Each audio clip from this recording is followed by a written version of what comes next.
So the problem is not so much who's going to be elected in the United States. They're only stepping into our domestic political debate, and it serves no one because if they alienate this or that candidate or campaign, think of how much harder it will be for them to engage.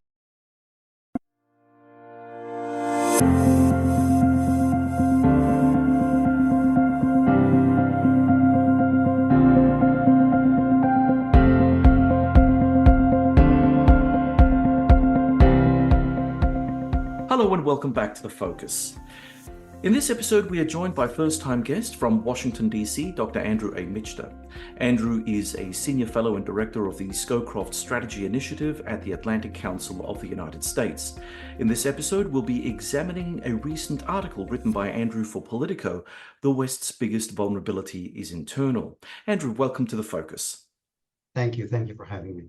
Andrew, in your recent article for Politico, "The West's Biggest Vulnerability is Internal," you described the international relations landscape as a Darwinian ecosystem. Could you expand on what you mean by this and why you think this metaphor is apt for today's geopolitical environment?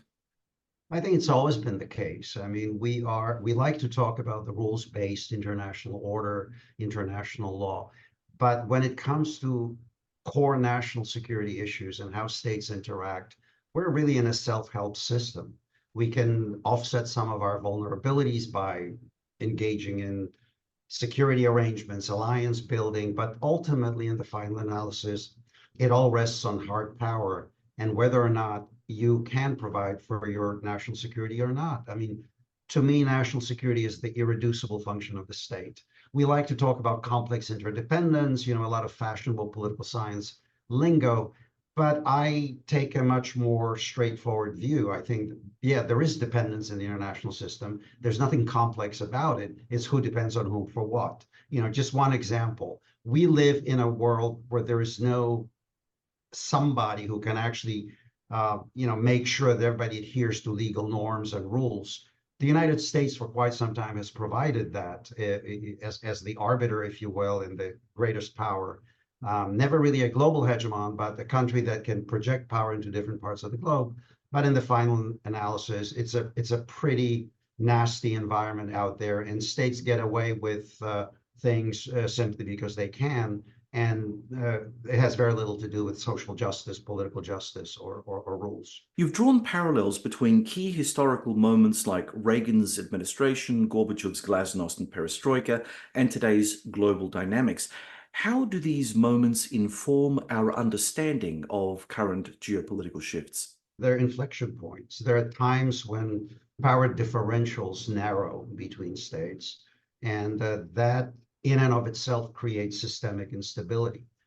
We like to think in terms of polarities. We're so used to living in the world of bipolarity during the Cold War. A lot of scholars now talk about a multipolar world, which to me is a pretty lazy diagnosis, to be quite honest, because it just tells you that there are multiple centers of power. Doesn't really help you structure much of anything when it comes to strategy.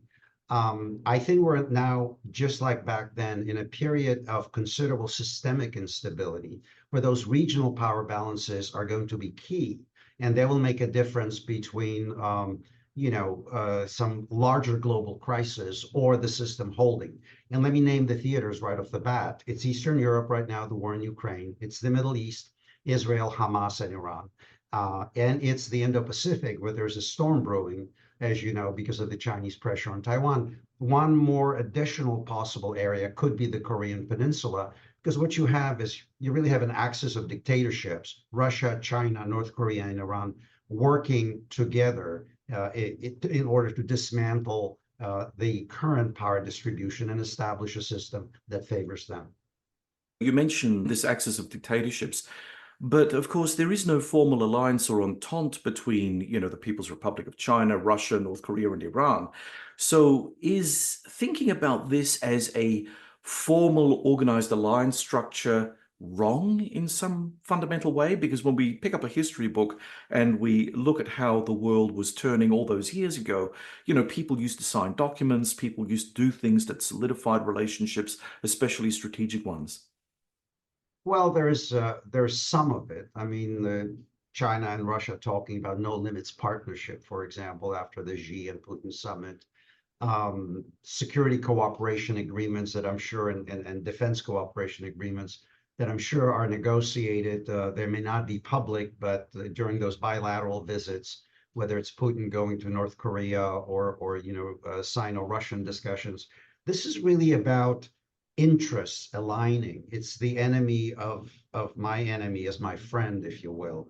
Russia is a revisionist power par excellence.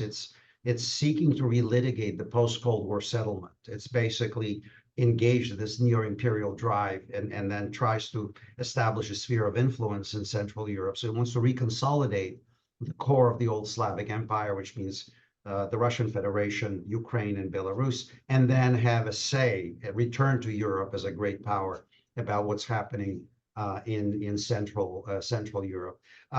China is different. China is, to me, more existential. China is offering a different way of organizing governance. In the US, we tend to look at China as a military and an economic problem set. The Europeans are avoiding the military dimension as much as they can, though they put in the NATO communique from the summit in Washington that indeed China is becoming a problem for them also in the military domain. But there's also an ideological dimension to this. I wrote a piece several years ago calling it a free market for unfree people. It's the Chinese pitching a new way, a new path to economic prosperity based on the governance where the elites within the Communist Party, in their case, in effect, control every aspect of society. So one comment on this, which is kind of important, in our national security documents in the US, we talk about Russia as an acute threat and China as a pacing threat, if you will. I think both terms are incorrect. I think Russia is a chronic threat. Russia will not cease its pressure if it were to lose in Ukraine, for example. No, it's going to continue until that imperial drive is broken. And the Chinese are not pacing. They're really existential. They offer a different way of organizing society, their economic policy, and they're pitching this to a number of countries in what we call the global South. And in a sense, we're also then in an ideological struggle, if you will. Andrew, I was on a local podcast recently, and I made mention that the People's Republic of China is really the West's Frankenstein, or geopolitical Frankenstein's monster. We made it. We made it, it was the Built it, Nixon yeah. outreach in 71, it was the Deng opening in 1978, and we all rushed in. It was like the economic equivalent of a gold rush. Cheap Chinese labor coupled to advanced Western technology. It was a marriage made in heaven. And they exploited us. I mean, we didn't see it come because we were too busy making money, and we love the idea of making money. So when you talk about China as an existential threat, I'm always trying to put that caveat that, yes, it's an existential threat of our own making. We never did this with Nazi Germany. We never did this with the Soviet Union. We could have. I mean, if we play the historical counterfactuals and the world was run by the same people that is running the world today, we'll be able to make deals all over the place and make money left, right, and center with every bad guy in the world. And yet we didn't back then, and we do now. How much responsibility does the West have to take for the rise of the People's Republic?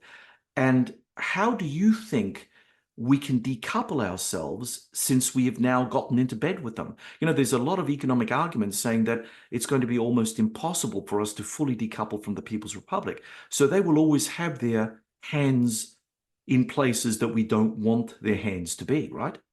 Well, it's mainly of our own making, as you mentioned, John. I mean, look, during the Cold War, we had COCOM restrictions, Coordinating Committee on Exports in NATO.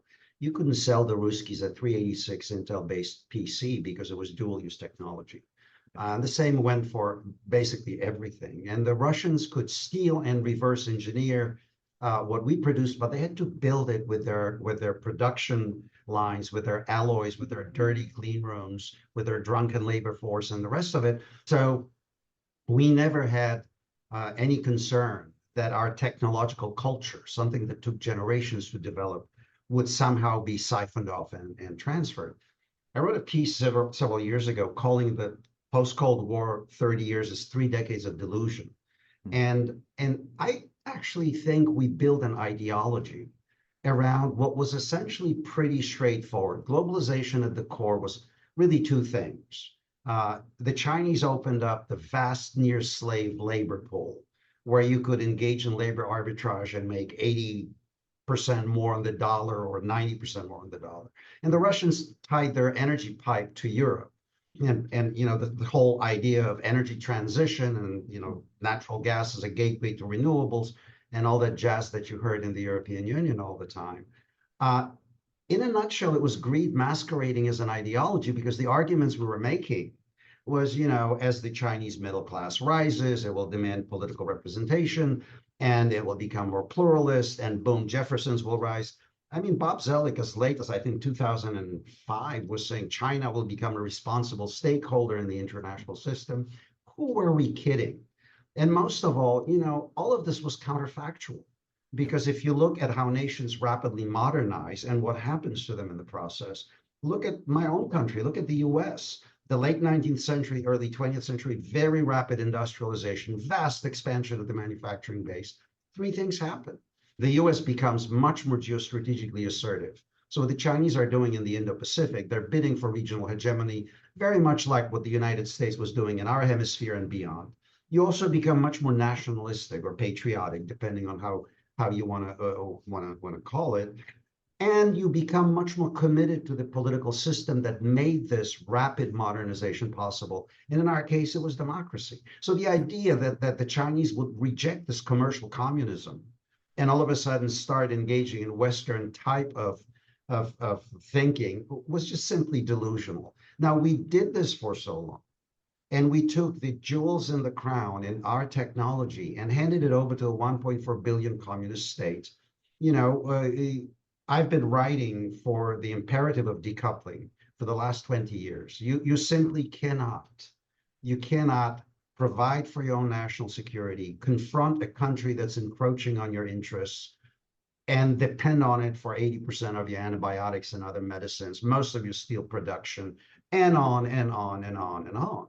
Now, to your second question, I think we can decouple. We're just not ready, I think, at the leadership level to acknowledge how dire the situation has become. Notice we talk about strategic competition, great power competition. It's all normative. We're defending the rules-based international order, and it's all about values. And I have yet to hear what the win looks like. What is your vision of victory in this strategic competition? Whereas, in fact, I believe we're in stage zero of a war with the Russians and the Chinese, aided by the Iranians and the North Koreans, whether it's kinetic like in Ukraine and kind of a proxy, or it's information warfare or information operations, or theft of intellectual property, or acquisition of assets. You know, we could go into every aspect of that. But as long as you don't have to use the W word, you can avoid the reality of what you're confronting. I'll give you an example. Russia and China. Russia is fully on wartime footing when it comes to its production, when it comes to its budget. They're shooting for a 1.5 million military. They're rebuilding their ground forces, which have been badly mauled by the Ukrainians, right? And the rate of their tank reconstitution is such that they're probably going to be putting into service about 12 to 1,400 1,400 tanks per year for the next 2 years. They're pulling old stock from storage, refurbishing it. They're pulling some stuff that's damaged. Some of it's new production. The Chinese are producing more ships in a month than we produce in a year. Now, these are crappy ships. I'm not trying to say they're 10 feet tall, because, you know, just because you can manufacture a lot of consumer goods doesn't mean that you can build state-of-the-art weapon systems. But the Russians, building on post-Soviet technology with access to Western technology, have made some radical improvements in nuclear propulsion, hypersonics, and things like that. So, and we are in this crisis of disbelief that things have changed, and that they're somehow going back to how things used to be. And until our leaders start telling the publics how grave the situation is, I am afraid it's going to take a real crisis, a real shock, maybe even something akin to Pearl Harbor-like event that will shake us out of our, you know, the kind of stupor and our unwillingness to recognize that this is a Darwinian ecosystem, and that the people are going after our interests, and those powers are hostile to us. Andrew, do you think that a non-kinetic shock to the system would be the announcement of a formalized alliance between these ne'er-do-well powers, China, Russia, North Korea, Iran, if they were to have a public showcase of a signing of some sort of formalized alliance, that would send huge shockwaves through the system. I mean, it doesn't have to actually be anything other than a piece of paper being signed, but the photographing, the media telegraphing would be just enormous, and it would buy these powers a sense that they're together, even though we know damn well that they can't really work together in a way that, say, the United States can work with its NATO partners, or Japan and Australia, for instance. It could be, but I think the real change will come, or should come, I would say, if we really start talking in terms of living with risk. We have created risk-free societies pretty much. I mean, we're so intent on managing risk. I mean, even if you look at the history of the war in Ukraine and Western aid, including my own country's assistance to Ukraine, which has been very, very substantial, but it's been dosed. It's been almost like an IV drip. It's been always thinking about what are the red lines, what are the consequences. It's this obsession with escalation management, rather than articulating some strategic end state where we want to get to.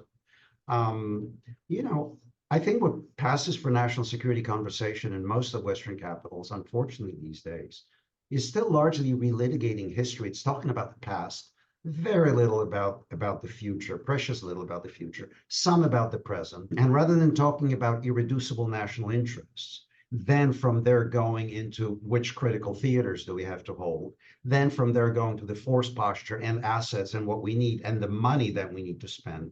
We start the conversation, at least in Washington, well, this is our defense budget. We're spending about 3.1 and change, right, of our GDP, which, by the way, is historic low, because if you factor inflation into it, we're spending maybe 2.7% if you look at the cost of weapons and the rest of it.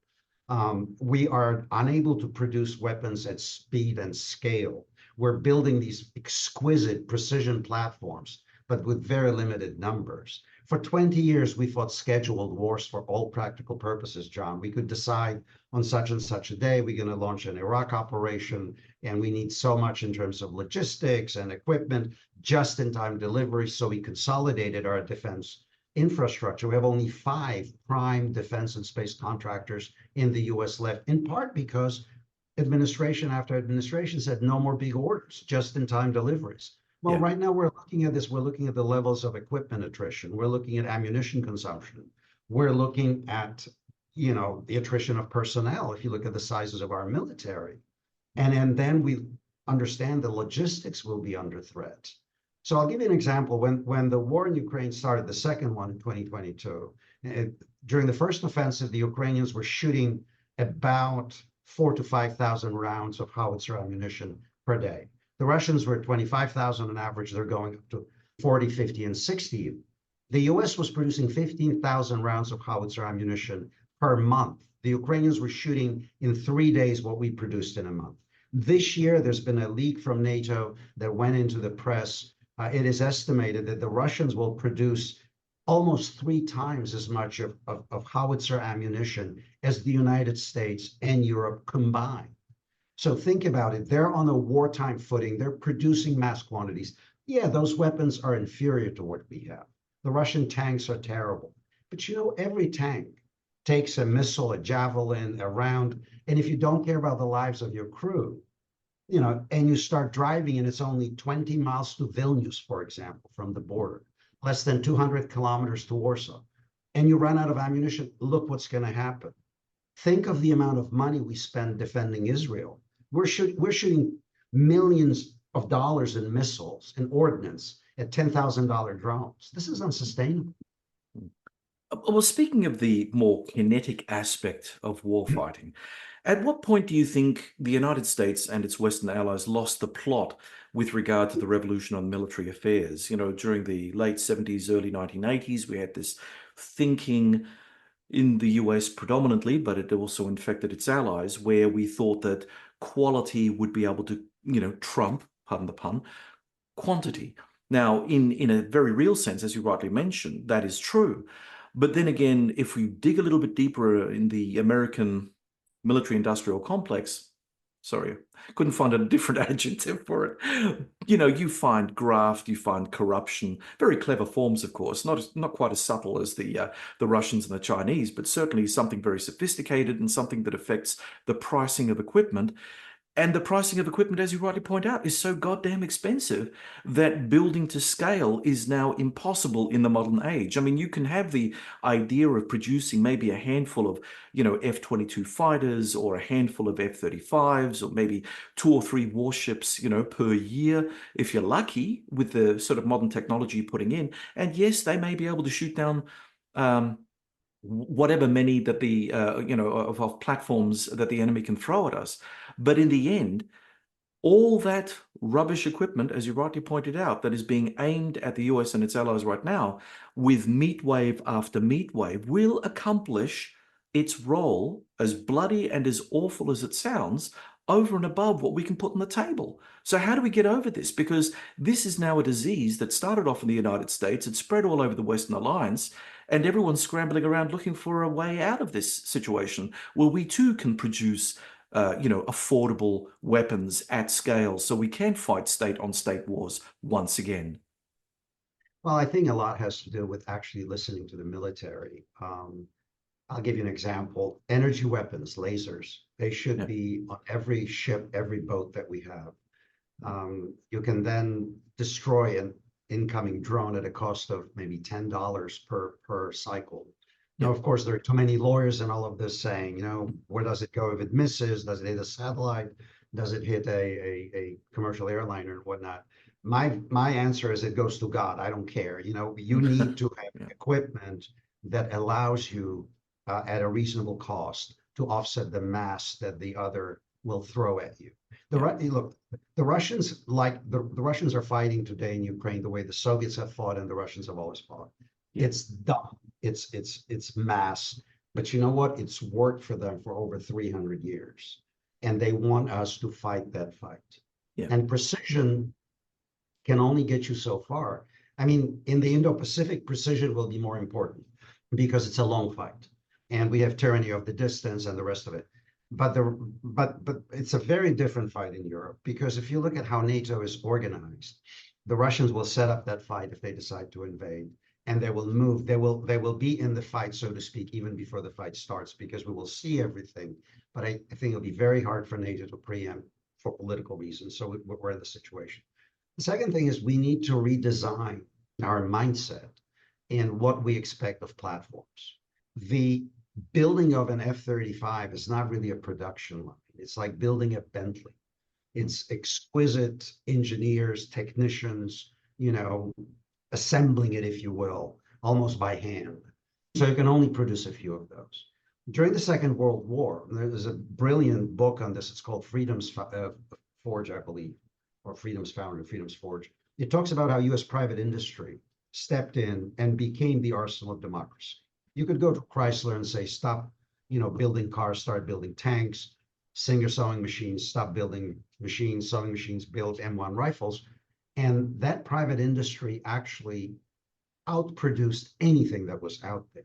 So maybe the Sherman tank was not the most successful tank, but we produced 50 for every German Tiger, and just the sheer mass. We're in an inverted situation right now. Are we also not in a situation where in the United States, and you touched on this earlier, and I think it's a very important point for our audience to understand, and that is with regard to the production of sophisticated weapons, we've got a handful of arms manufacturers now.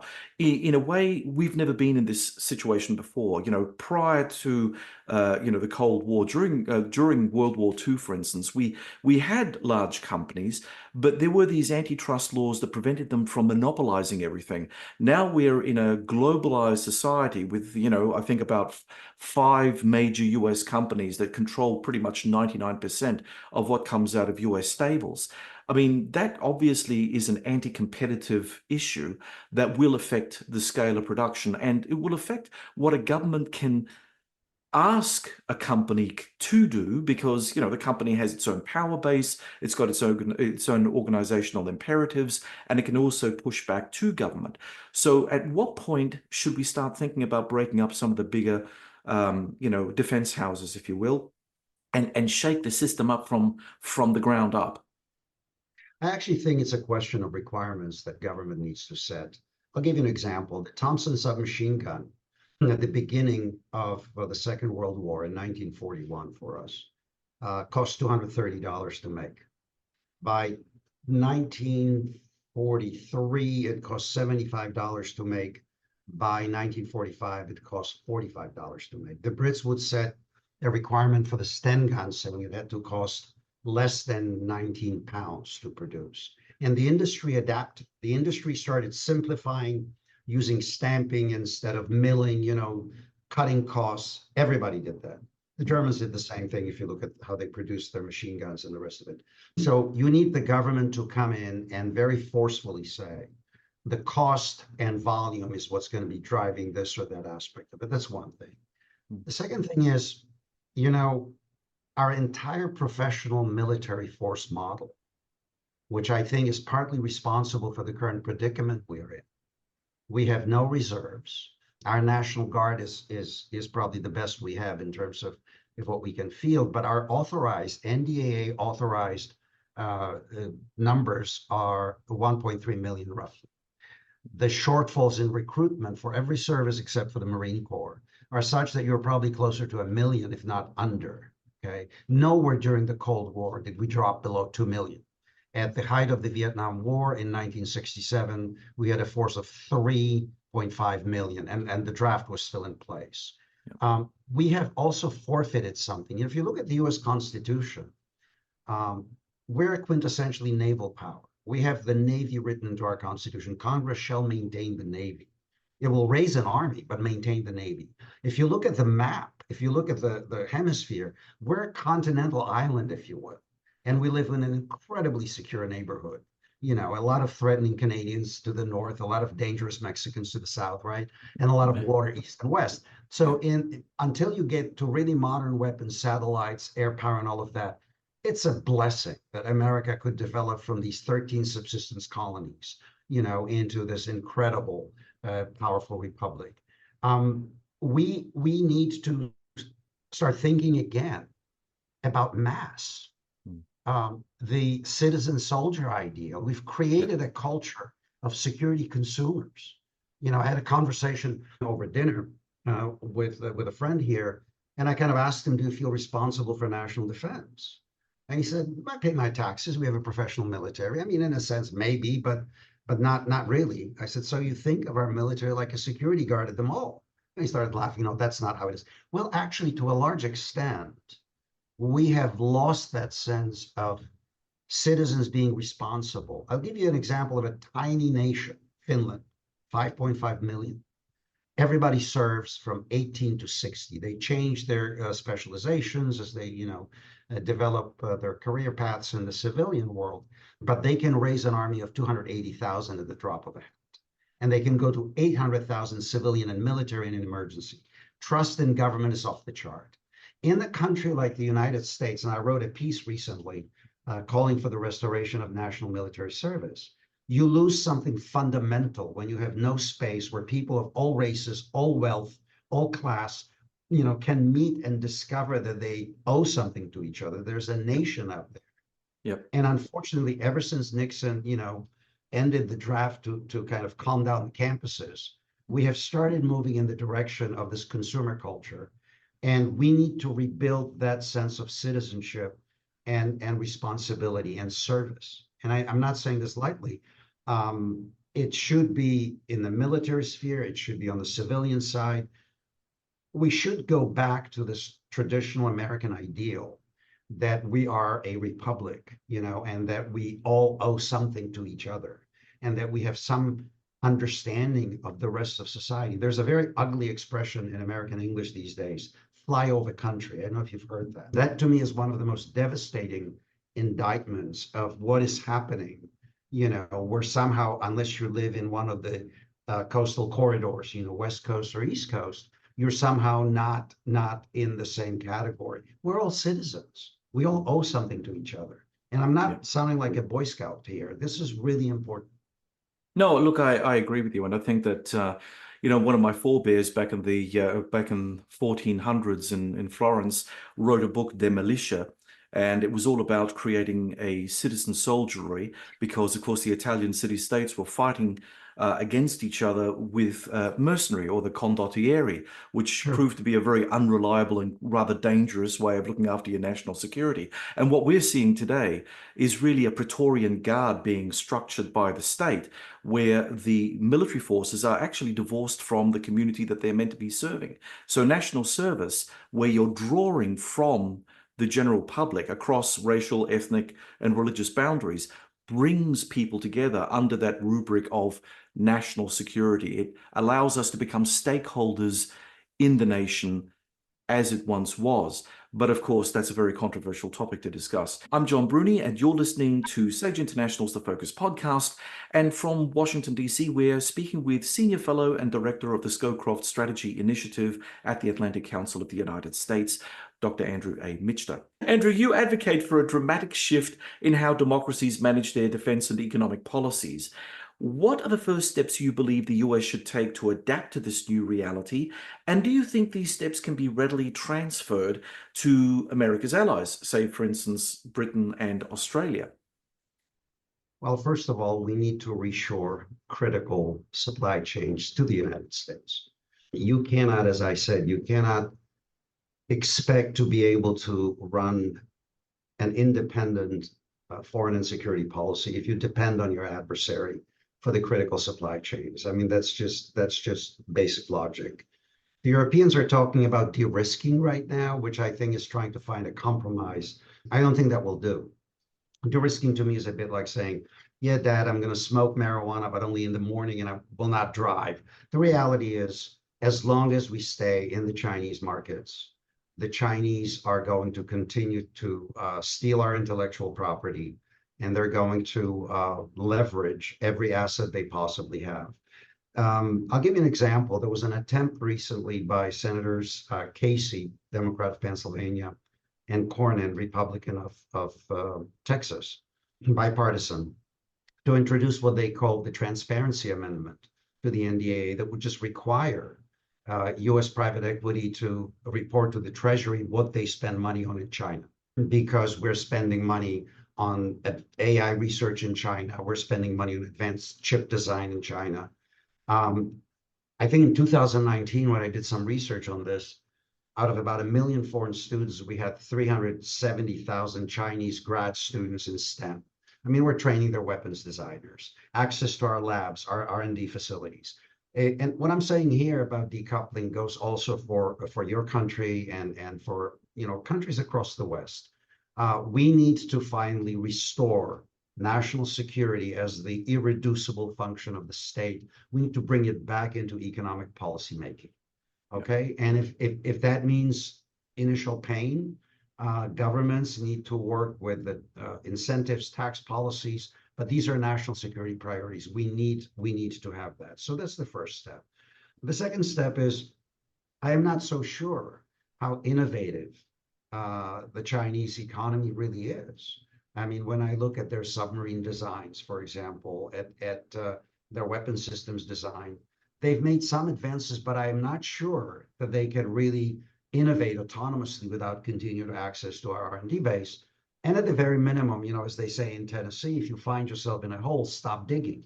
The first thing is cut it off. We've had reports that 1 in 5 American companies doing business in China was extorted for intellectual property in exchange for market access. And if when I talk to business people and I say, why do you continue doing this? They say, well, it's just the cost of doing business. We still make more money. The second thing is, by deindustrializing, we have truly undercut our systemic political stability, because our middle class continues to shrink. And the middle class, I think in the US, it's just about 50% right now of our population. Middle class is the most conservative, small c element of your society. It's very risk averse in the sense that it dreams of becoming upper class. It fears of dropping down. So it cannot be easily mobilized for radical politics. It's and it was largely autonomous if you look at the blue collar professions in our country. And now with deindustrialization and offshoring, we have created a situation where extreme politics increasingly begin to dominate, and both on the left and on the right.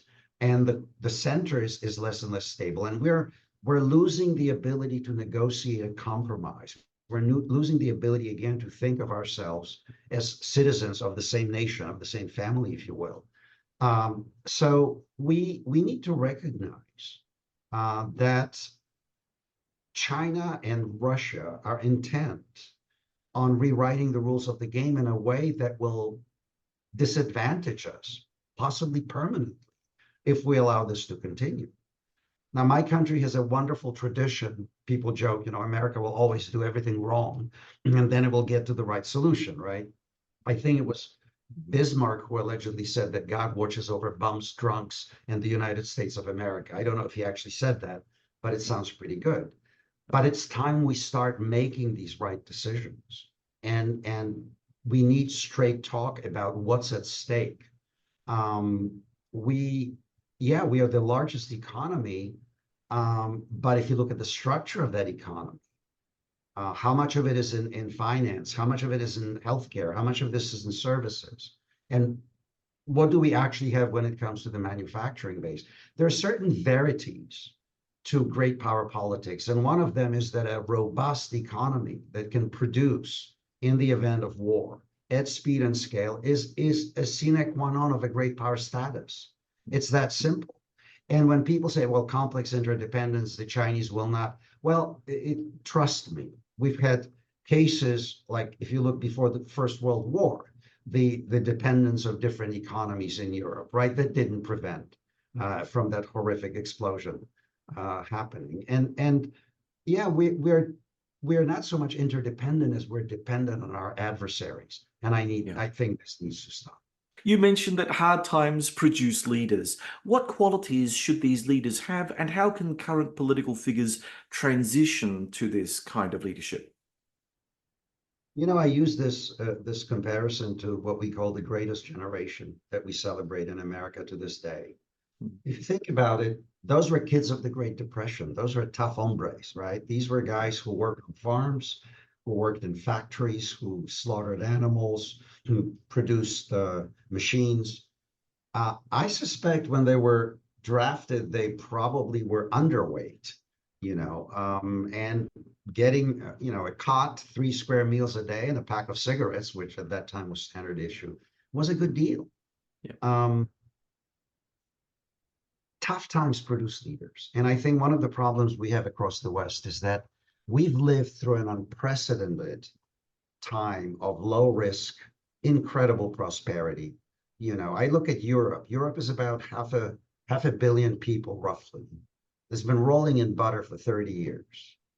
You tell me that Europe, with its wealth and resources, cannot produce the core of conventional deterrent and defense force within NATO? Are you kidding me? We're arguing over percentages of GDP on defense, 2%, 3%. Quite frankly, I don't care. You can spend 10% of it, but if most of it goes to personnel and retirements and all of that, what are you really producing? So we need to talk about real exercise capabilities. I think it's a crisis that should generate leaders. I'll give you an example. 9/11 for the US was one of those moments where we were one nation. We were so angry, so mobilized, so ready. We were asking our leaders, we're asking President Bush, ask something of us. We're here. When I was in Afghanistan in 2013, I ran into officers who volunteered out of college, to serve. And remember what happened? President George W. Bush told us to go shopping, take a trip. Do you know why I say national service is so important? It's because if you have a strictly professional military like we do, and I'm sure in terms of the skill set and capability, they're probably off the charts compared to what a draft-based or national service-based military would be producing. But if you don't have citizens involved in this, you can wield that military as a blunt hammer without any political costs associated with that, right? I mean, we fought these scheduled wars for the last 20 years, and most of our nation was kind of disconnected from it. I mean, we sympathized, we talked, we had yellow ribbons and the rest of it, but all these wars were fought by 0.5% of American population, their families and friends. And so there's something fundamentally wrong with this, because if you have to go to the citizens and say, we need to take this drastic step of going to war, and I need to ask you to put your skin in the game, that's a very different conversation for a politician than saying, okay, we're going to send, 2 or 3 brigades to do X, Y, Z. So that aspect of it. And I have to tell you, I'm also discouraged that I don't see young men and women involved in politics understood as service. A lot of conversations I hear, it's understood as a path to a career. I'm in Washington right now. I'm back from Europe about 9 months. It's a bubble. We're living in an echo chamber here. It's like a huge corporate town, if you will, when it comes to politics. So I would like to get back to this quintessentially American tradition of public service as service. You get off the farm to serve, and then you come back. You don't stay, your entire professional life. And then when you're in your 80s or 90s, you still stay and, continue doing it. I think we need generational change. I think we need fresh blood. We need people who can relate to the younger generation and speak their language. All of that creates the fabric of a working democratic society. I mean, I love what you're saying, Andrew. I have actually heard a lot of this over the years from the fringes, including myself, of our defense and national security apparatus here in Australia. And, I can honestly say that the powers that be, shall we describe them that way, those people who are professional officers in a professional military will not want to have their rank and file diluted by conscripts. And there's this old saying that conscripts, once you start going down that particular path, your professional cadre will be nothing more than a training cadre and will not be able to rotate into theaters for action, except unless they're the elite of the elite. So, how do you, I mean, you can make a convincing argument for making the public general stakeholders in a new form of national service. How do you then convince the military leadership that this is the way to go when the military leaders are resistant to seeing themselves as leaders of a professional military? So, I just retired from the Defense Department about 9 months ago. When I was in Germany, at the Marshall Center, I had U.S. officers, lieutenant colonels, European officers. A couple of them were flag officers, German colonels who worked for me, and the rest of it. And I hear your argument, and I know there's a professional ethos in it. But I also know that most of the military officers realize that the current model generates forces that are too small. I mean, if you look at the requirements of today's battlefield, we have a military in the US now structured for one major theater, one secondary theater. We have 2 major crises brewing, one in the Atlantic, the other one in the Pacific. Our political class wants to address this by talking about pivoting away from Europe and focusing on Asia. Well, guess what? These 2 theaters are interconnected. They're not an either or proposition. If we lose credibility and staying power in one, we're going to lose it in the other. The Chinese are watching. If we have the fire in our belly to actually see it through, to stick with it, to deliver it, can we still stand up and be counted? I mean, this is all a pretty straightforward proposition. And so to have the reserves that you need and trained personnel that you need to have that. And mind you, this doesn't have to be, 2 years in uniform. It can be 9 months. It can be up to a year or even shorter with periodic retraining. But people who are constantly connected, who bring their skill sets, I mean, IT professionals or medical professionals, serving in the military, adapting their skills to those requirements. I mean, that is a win-win for everybody. And finally, we're so fascinated by technology. US military, US Army in particular, used to be about mass, Yeah. right? If you look at how we fought World War I, World War II, we would raise large mass armies, go there, sit on top of the adversary, come back, demobilize, and whatnot. But as you got into this professional framework and the army started shrinking, I would argue it acquired an Air Force mindset. The Air Force has always been about precision, long range and this kind of stuff. We need to go back to some of the fundamentals of what the different services are supposed to be.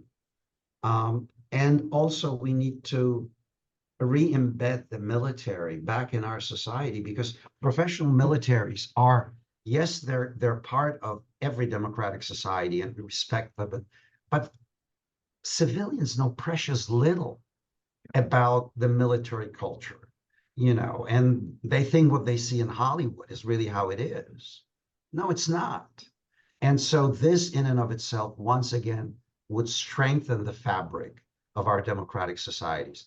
I hope and pray that we will get leaders both in Asia, in the US, in Europe, in Canada, in Australia, that will stand up and be counted, and that will speak to the public about how dangerous this Darwinian world is becoming around us. The United States emerged from the Cold War with unprecedented resources and power, and kind of almost a sense of we can do anything we want. And I think we misread, to some extent, it was trauma of 9/11. And I lost a friend in the North Tower. I lost two friends at the Pentagon. I was just as angry and furious and ready, to do what we needed to do. But understanding that it's very hard to remake societies in our image, that cultures are extremely difficult to change. We've lived through 3 decades of what I call the triumph of the institutionalists. You've heard nation building, state building. Well, guess what? Nations build themselves. You don't build them. Yeah. Properly crafted institutions usually yield to cultures because cultures are entrenched and embedded. It takes a lot of effort. And people telling me, well, look at democratic Japan. Well, yeah, but you're talking about a country that was completely defeated and occupied. And same with West Germany. I mean, becoming a democracy was an act of surrender for all practical purposes. And then we stayed there for generations. So some humility, less hubris, and I think more respect for the citizenry. That's what I keep telling everyone who would like to listen. Andrew, final question. The assassination attempt on former US President Donald Trump has almost guaranteed his victory for a second term in November 24. But as he is far more narrowly focused on the threat posed by China in the Indo-Pacific and seems to be indicating a desire to move away from European security and the defense of Ukraine, how do you see Europe adapt to new realities should Trump sweep the polls? So every time I'm in Europe, John, it takes about 5 minutes before what I call Trump derangement syndrome sets in, especially if you're in a policy community, right? If you're talking to policy wonks or government officials, it's Trump, Trump, Trump, Trump, Trump, Trump, Trump. Oh my God. And I always tell my European friends, you don't have a relationship with this or that politician, this or that political party. You have a vital national security relationship with the United States of America. Work the problem, people. Keep the channel open to both campaigns. In our system, it's a binary proposition. You either will get a Republican or a Democrat. Europeans don't understand. Most of European governments are creatures of their parliaments, right? I mean, so they think that we, for all practical purposes, elect a king with incredible executive powers in place. So you have to be able to work this. Second point that I would make, if Trump becomes president, I would speculate that you would have a lot of pressure on the European NATO members to really do what they have promised to do. Remember, at the Vilnius summit, every nation that participated back then signed on to the new regional plans that NATO has adopted, that SACEUR and SHAPE and EUCOM developed. Those plans have specific commitments when it comes to capabilities. These are binding pledges. I frankly would expect nothing less but to hold some feet to the fire and say enough. we have a storm brewing in the Indo-Pacific. We are going to be here. And I don't believe the argument that you hear, oh my God, Donald Trump will take us out of NATO, this and the other. No, he will put a lot of pressure, I think, on the Europeans. The problem set will remain, whether it's a Democrat or a Republican. The size of the US military will not change overnight.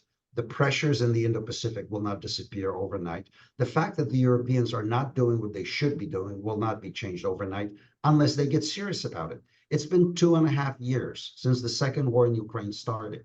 Where's the beef? The countries on the flank, they do what needs to be done. The Poles are spending at 4%. The Finns have the largest conventional artillery. NATO has enlarged to the northeast and all of that.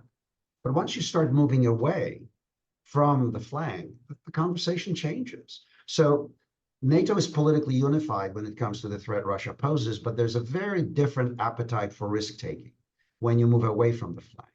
So when you're in Berlin, it's much less intense in terms of the threat perception.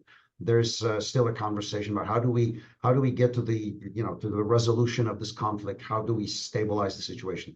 The French, when I'm in Paris, they talk about the Mediterranean and how important the Sahel is and Africa, their traditional interests. The fact that the Russians and the Chinese are now running all over Africa, that's grating very much on where the French interests are. And I joke when I get to Lisbon, I have no idea what they're talking about except for immigration.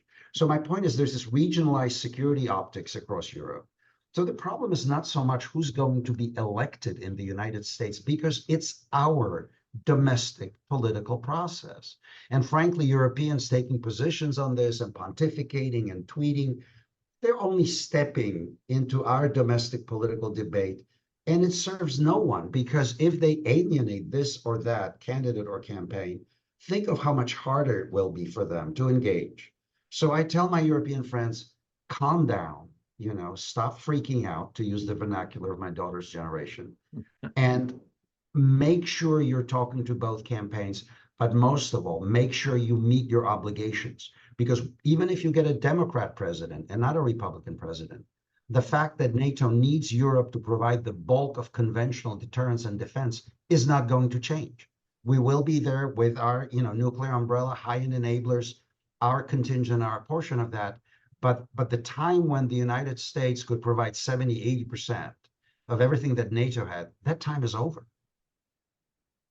Dr. Andrew A. Michta, thanks for joining us on The Focus today. Thank you for having me. Thank you for listening. That was Senior Fellow and Director of the Scowcroft Strategy Initiative at the Atlantic Council of the United States, Dr. Andrew A. Michta. Thank you for joining me, John Bruni, for today's episode with Andrew Michta. To learn more about Andrew and connect with him on social media, check out the links in our show notes. If you're enjoying this podcast, please subscribe to our YouTube channel. It's a free way to support us. You can also subscribe to the podcast on the Ozcast Network, iTunes, and Spotify, where we would appreciate your 5-star reviews. Have comments or questions about this podcast? Drop them in the comments section on YouTube, and I'll do my best to respond to as many of them as I can. Stay connected with us on social media. Follow me at BruniDoctor and follow The Focus on X at @thefocus_sage. From Adelaide, South Australia, you've been listening to The Focus.